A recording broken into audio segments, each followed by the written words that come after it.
त्वमेव विद्या द्रविणं त्वमेव त्वमेव सर्वं मम देवदेव।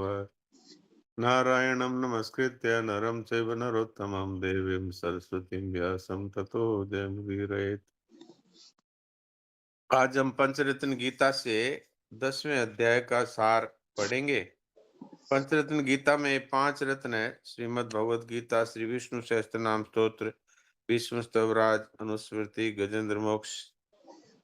और इसमें श्रद्धेय स्वामी जी महाराज की नित्य स्तुति अर्थ सहित और श्रद्धेय सेठ जी की गजल गीता भी दी हुई है। आर्त भाव से प्रार्थना है भगवान के प्रति और नित्य पठनीय 5 श्लोक भी है। और अंत में गीता सार दिया हुआ है। ये एक पॉकेट साइज पुस्तक है, गीता प्रेस से प्रकाशित है। ऑनलाइन भी मंगवा सकते हैं। इसके कोड नंबर 1628 1628 है। और गीता सार इसमें अंत में दिया हुआ है। आज 10वें अध्याय का सार पढ़ते हैं। इस अध्याय का नाम है विभूति योग।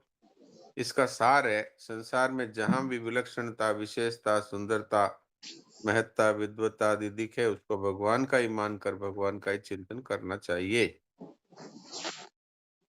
अब हम गीता महात्म्य पढ़ते हैं। गीता महात्म्य पुस्तक भी गीता प्रेस से प्रकाशित है और इसमें पद्म पुराण के अंतर्गत 18 अध्याय का महात्म्य है और भगवान महादेव, पार्वती और भगवान विष्णु और लक्ष्मी जी का संवाद है। भगवान शिव कहते हैं, सुंदरी अब तुम 10वें अध्याय के महात्म्य की परम पावन कथा सुनो, जो स्वर्ग रूपी दुर्ग में जाने के लिए सुंदर सोपान और प्रभाव की चरम सीमा है। काशीपुरी में धीर बुद्धि नाम से विख्यात एक ब्राह्मण था, जो मुझ में प्रिय नंदी के समान भक्ति रखता था।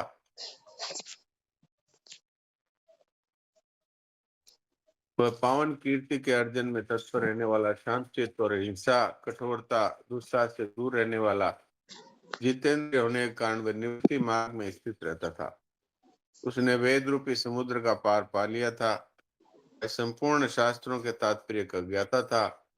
उसका चित्त सदा मेरे ध्यान में संलग्न रहता था। अतः जब वह चलने लगता तब मैं प्रेम बस उसके पीछे दौड़ दौड़ कर उसे हाथ का सहारा देता था।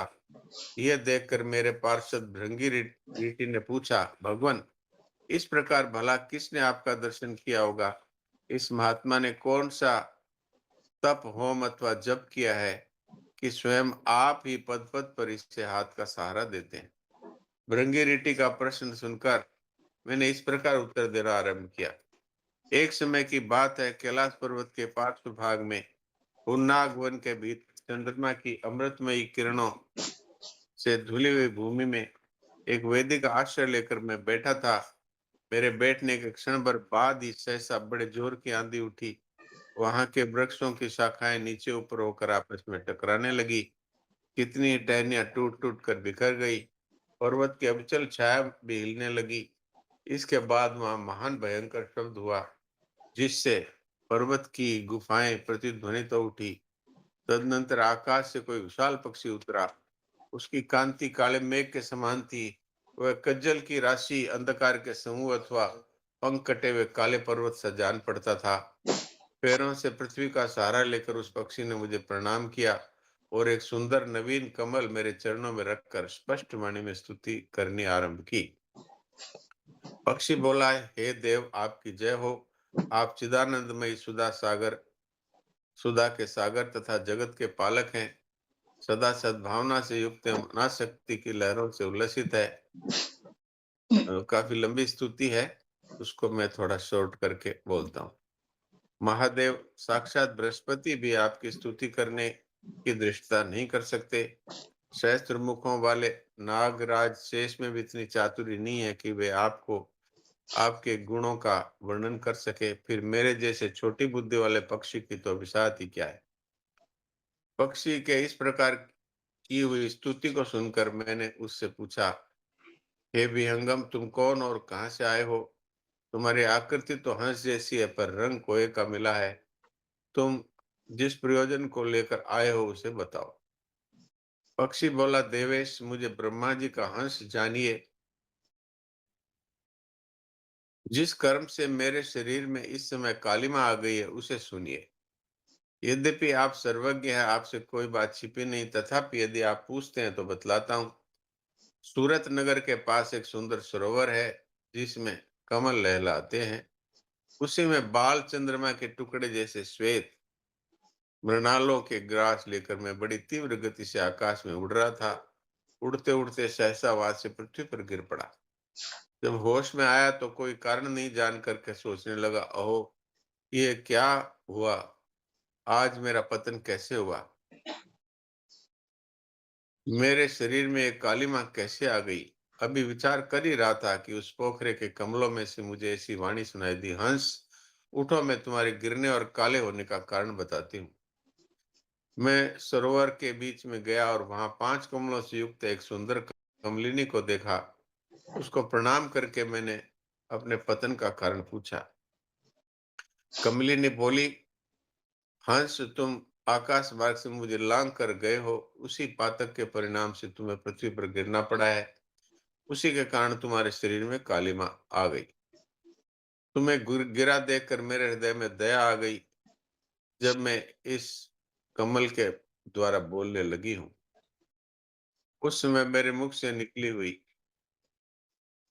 सुगंध के कारण हजारों भंवरे स्वर्गलोक को प्राप्त हो गए। पक्षीराज, जिस कारण मुझ में इतना वैभव, ऐसा प्रभाव आया, उसे बतलाती हूँ। इस जन्म से पहले तीसरे जन्म में मैं पृथ्वी पर ब्राह्मण की कन्या के रूप में उत्पन्न हुई थी। मेरा नाम सरोजवदना था। मैं सदा एकमात्र पातिव्रत्य के पालन में तत्पर रहती।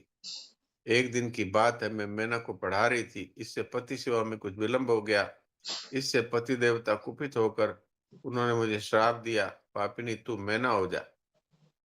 मरने के बाद यद्यपि मैं मैना ही हुई, तथापि पातिव्रत्य के प्रसाद से मुनियों के ही घर में मुझे आश्रय मिला।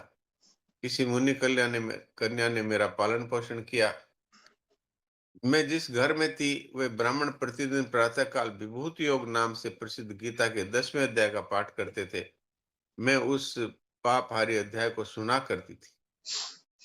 काल आने पर मैं मेना का शरीर छोड़कर 10वें अध्याय के महात्म्य के प्रभाव से स्वर्गलोक में अप्सरा हुई। मेरा नाम पद्मावती था और मैं पद्मा की प्यारी सखी हो गई। एक दिन मैं विमान से आकाश में विचर रही थी। इस रमणीय सरोवर पर मेरी दृष्टि पड़ी। उतरकर ज्यों ही मैंने जल क्रीड़ा आरंभ की, त्यों ही दुर्वासा मुनि आ धमके।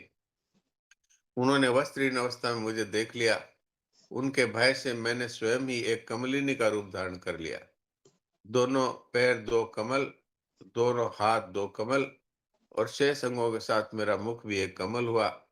इस प्रकार मैं 5 कमलों से युक्त हुई। मुनिवर दुर्वासा ने मुझे देखा।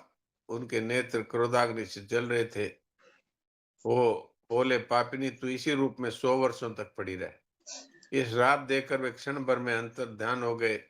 कमलिनी होने पर भी विभूति योग अध्याय के महात्म्य से मेरी वाणी लुप्त नहीं हुई। मुझे लांघने मात्र के अपराध से तुम पृथ्वी पर गिरे हो। पक्षीराज, यहाँ खड़े हुए तुम्हारे सामने ही आज मेरे श्राप की निवृत्ति हो गई है, क्योंकि आज 100 वर्ष पूरे हो गए। मेरे द्वारा गाए जाते हुए उस उत्तम अध्याय को तुम भी सुनो। उसके श्रवण मात्र से तुम भी आज ही मुक्त हो जाओगे। यूं कहकर पद्मिनी ने स्पष्ट एवं सुंदर वाणी में 10वें अध्याय का पाठ किया और वह मुक्त हो गई। उसके सुनने के बाद उसी के दिए हुए उत्तम कमल को लाकर मैंने आपको अर्पण किया है। इतनी कथा सुनाकर पक्षी ने अपना शरीर त्याग दिया। यह एक अद्भुत घटना हुई। वही पक्षी अब 10वें अध्याय के प्रभाव से ब्राह्मण कुल में उत्पन्न हुआ है। जन्म से ही अभ्यास होने के कारण शैशवा अवस्था में ही इसके मुख से सदा गीता के 10वें अध्याय का उच्चारण हुआ करता है। 10वें अध्याय के अर्थ चिंतन का परिणाम ये हुआ है कि यह सब भूतों में स्थित भगवान विष्णु का सदा ही दर्शन करता रहता है। इसकी स्नेहपूर्ण दृष्टि जब कभी किसी देहधारी के शरीर पर पड़ जाती है, तब वह चाहे शराबी हो, ब्रह्म हत्यारा हो, मुक्त हो जाता है।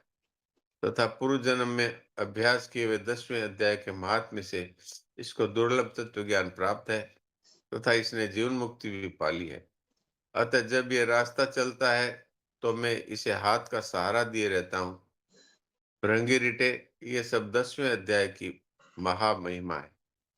पार्वती, इस प्रकार मैंने भृंगी के सामने जो पाप नाशक कथा कही थी, वही यहाँ तुमसे कही है।